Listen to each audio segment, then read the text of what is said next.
L'ex-cardiologue Guy Turcotte passera au moins 17 ans derrière les barreaux pour les meurtres de ses deux enfants survenus en 2009. Mathieu, le juge André Vincent a eu des mots d'ailleurs très durs dans son jugement.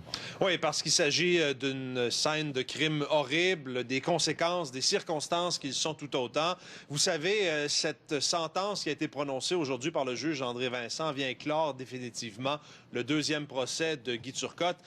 Le juge a dit dans son jugement, en le lisant dans une salle d'audience qui suivait très silencieuse, Guy Turcotte, lui, n'a pas bronché, avait les yeux fermés, parfois fixé le sol. Il a dit, dans le fond, que les enfants ont vécu un véritable calvaire, voyant celui en qui ils avaient confiance, qui devait les couver, qui devait les aider, les assassiner froidement de plusieurs coups de couteau. Et il a décidé de trancher avec une peine de 17 ans. La couronne en réclamait 20, la défense autour de 10.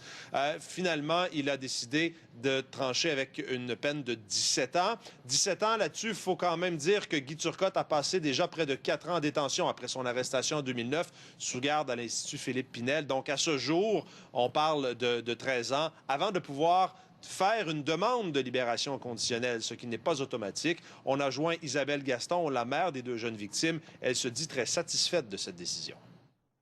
Moi, je suis très satisfaite. J'ai retrouvé depuis le verdict là, une sérénité et je pense que devant toute épreuve, à un moment donné, il faut aussi être résilient. Ça ne veut pas dire d'accepter notre sort sans rien faire, mais c'est d'essayer d'accepter ce qu'on ne peut pas changer.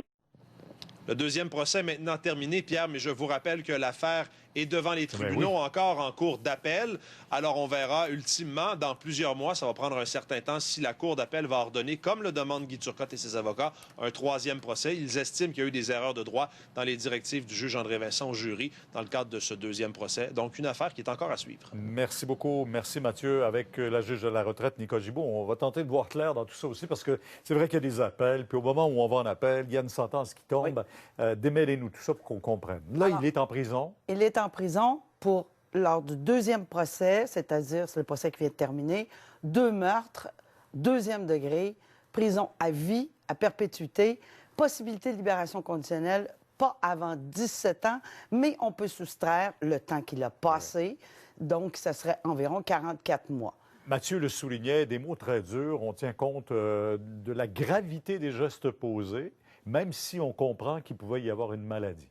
Ah, absolument. Et le juge a fait cette analyse dans les facteurs atténuants, les facteurs aggravants, et il a retenu beaucoup de facteurs aggravants, entre autres l'âge des enfants, la façon atroce dont ils ont été tués, et bon, toute la preuve physique et même à l'effet que M. Turcotte serait retourné à 2 reprises. Il a tenu compte de tous les éléments aggravants qui avaient été suggérés et par la couronne pour en arriver à cette décision. Mathieu, il faisait allusion, on va en appel déjà du verdict. On doit s'attendre aussi à un appel du côté de la sentence. Oui, même si c'est 2 choses différentes.